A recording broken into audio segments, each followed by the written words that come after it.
Muy buenos días, saludo a todos los asistentes, a los panelistas y a nuestro rector que nos está escuchando en este momento en la Universidad de Kent, en Inglaterra. Las consecuencias psicológicas de los acuerdos de La Habana. A lo largo de este ensayo intentaré describir algunas consecuencias psicológicas de los acuerdos de La Habana. Me referiré al cambio que está dándose en la forma en la que funciona la mente colombiana a raíz de los acuerdos de La Habana, en especial con relación a lo que denominaré el estado mental transicional, dentro del cual estaremos inmersos los colombianos mientras se construye gradualmente la nueva dinámica que tendrá el conflicto colombiano. El uso inadecuado que se hizo a lo largo de todo el proceso de los acuerdos de la palabra posconflicto generó una expectativa inadecuada en el sentido de que tendríamos una sociedad sin conflicto, imprecisión en el lenguaje, que afortunadamente se hizo evidente desde el mismo día de la firma de los acuerdos, con el curioso incidente de los aviones Kafir y posteriormente con el resultado del plebiscito. El texto de los acuerdos utiliza la palabra conflicto 361 veces y no utiliza la palabra posconflicto. Eso está bien. Habría sido preferible que en el preámbulo se hablara, en lugar de la terminación del conflicto, del paso a una fase superior del mismo, o sea, sin armas. Se habla del fin del conflicto armado, cosa que tampoco ocurrirá por ahora en Colombia hasta tanto no se logren acuerdos similares con el ELN y otros grupos.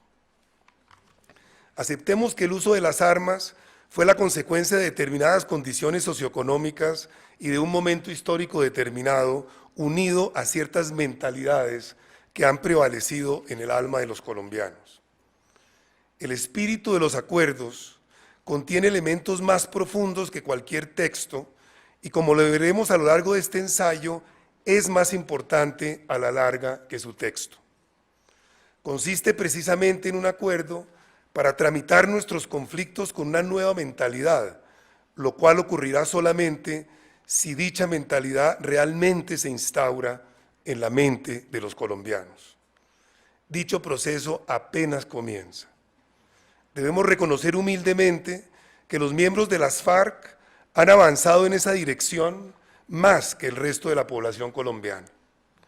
He llegado a plantearme una hipótesis temeraria en el sentido de que las FARC mostraron quizás prematuramente su indeclinable decisión de dejar las armas, pasara lo que pasara en el plebiscito, y ello pudo contribuir a que algunas mentes que no alcanzaron a avanzar razonablemente hacia la nueva mentalidad pensaran que ya que de todos modos dejan las armas, era posible quitarle los beneficios a través de una renegociación. Es decir, convertir lo que ocurrió en una rendición por parte de las FARC. Este es en nuestro concepto el móvil profundo, uno de los móviles profundos de algunos de los simpatizantes del no, tal como lo habíamos ya detectado en algunos de los análisis a profundidad que efectuamos. En efecto, todas las hipótesis que expondré a lo largo de este ensayo surgen de los resultados preliminares de un proyecto de investigación que hemos venido desarrollando en el Instituto de Autorrealización Acompañada desde 1982, en alianza con el Centro de Estudios Psicosociales de la Escuela de Medicina de la Universidad del Rosario a partir del 2011. Hemos realizado más de 400 análisis a profundidad durante periodos superiores a 2 años a personas representativas de la mayor parte de la población colombiana, incluyendo la población civil, el alto gobierno, la fuerza pública, grupos guerrilleros, líderes políticos, cívicos y gremiales, grupos paramilitares y grupos y personas vinculadas al narcotráfico. El trabajo que a nivel psicológico deben hacer los colombianos con relación a los acuerdos de La Habana es aún más complejo de lo que hasta el momento se ha reconocido. El país entendió lo anterior el pasado 2 de octubre, al observar no solamente los resultados del plebiscito, sino la fascinante avalancha de interpretaciones que han surgido con relación a lo que allí ocurrió. Dicho trabajo psicológico y emocional implica, entre otras cosas, la internalización gradual de una nueva versión de la historia de Colombia, al poner en evidencia que si bien existen múltiples estudios que pronostican lo que podría ocurrir en el futuro a partir de los acuerdos, se nos ha olvidado mostrar el impacto que los mismos acuerdos tendrán en la forma en la que comenzaremos a entender nuestra historia pasada.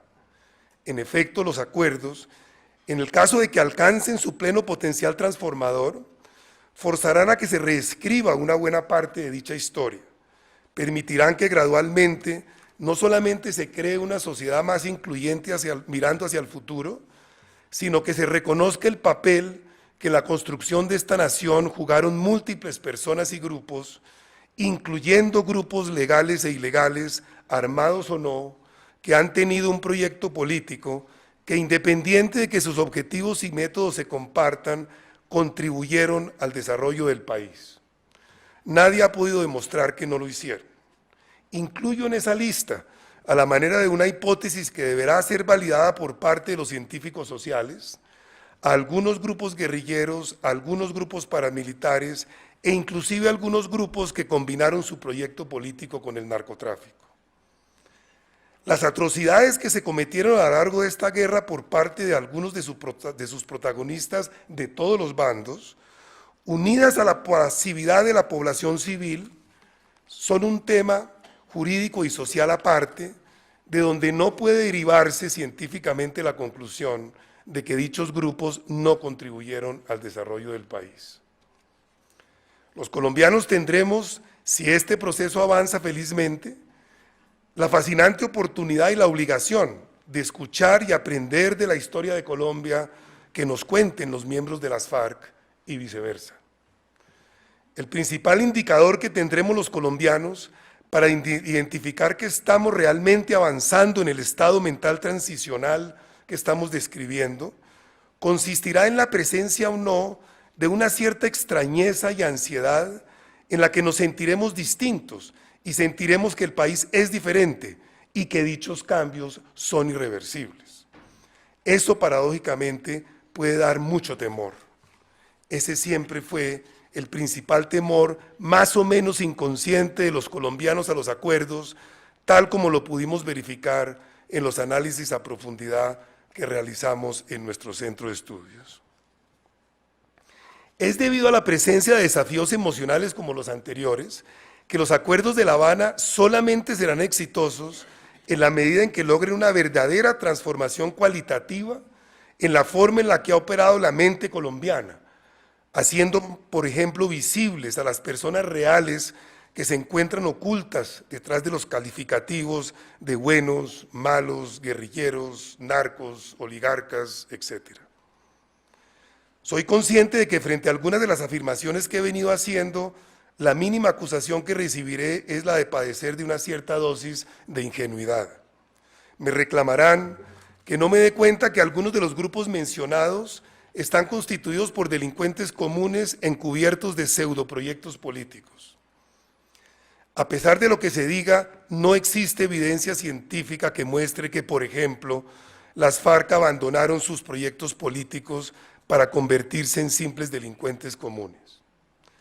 Nuevamente, se están confundiendo los excesos que desde todos los bandos se dieron a lo largo de esta guerra con la existencia o no de un proyecto político. Sería como decir que los gobiernos colombianos, bajo los cuales se dieron también excesos, carecían de un proyecto político. Por el contrario, otros estudios, como los estamos haciendo, nos muestran que ha existido una razonable dosis de claridad en la intención de contribuir al desarrollo del país en algunas de las personas y grupos que forman parte de los protagonistas legales e ilegales que han escrito una buena parte de la historia reciente de nuestro país. Comprendo que para algunas personas, en especial para las víctimas directas, sea difícil aceptar que las FARC hayan contribuido a construir la Colombia de hoy, tan difícil como lo es para las víctimas de los falsos positivos aceptar que un gobierno bajo el cual ocurrieron dichos hechos también contribuyó al desarrollo del país. Tan difícil, repito, como aceptar que la pasividad de una gran parte de la sociedad colombiana ha contribuido a generar los extremos de esta guerra. Son asuntos diferentes. Inclusive la corrupción o la administración paralela, como la denomina Agustín Gordillo en su libro y que no será objeto de estas reflexiones, también requiere para ser comprendida que no nos limitemos a afirmar a la ligera que todos los funcionarios que la practican y los ciudadanos que la alimentan son unos inferiores morales, es decir, estigmatizarlos como malos sin ir más allá. Pero este en efecto no es el tema del presente ensayo. Lo que sí queremos plantear es que este tipo de realidades no se acepta solamente con evidencia empírica dirigida al área racional de los colombianos. Requiere además que se produzca una transformación cualitativa en los procesos emocionales de las personas. Avancemos un poco más en la comprensión de los cambios y el revolcón emocional que debe darse en la mente de los colombianos a raíz de los acuerdos, utilizando como modelo el estrechón de manos del presidente Santos y Timochenko. Nadie sabe qué ocurrió en el interior de la mente del presidente Santos y de Timochenko cuando se dieron la mano. Para nosotros, estudiosos de lo mental, la importancia de ese estrechón de manos es precisamente, ante todo, la forma en la que se pone en evidencia el espíritu de los acuerdos. De hecho, seguramente muchos colombianos no votaron a favor o en contra por el texto, sino por el espíritu de los mismos. Muchos no los leyeron y otros quizás no los entendieron completamente, pero ello no quiere decir que no haya sido un voto a conciencia. Me atrevo a pensar que los negociadores de La Habana, de ambas delegaciones, debieron quedar insatisfechos con el texto, lo cual interpreto como un signo de que intuían que lo que se acordó es mucho más de lo que un texto jamás podrá reflejar. Pueden estar tranquilos, la gente capta el espíritu de los acuerdos y votaron por dicho espíritu y no solamente por su texto. Los del sí se afiliaron al espíritu del estrechón de manos y los de no les gustó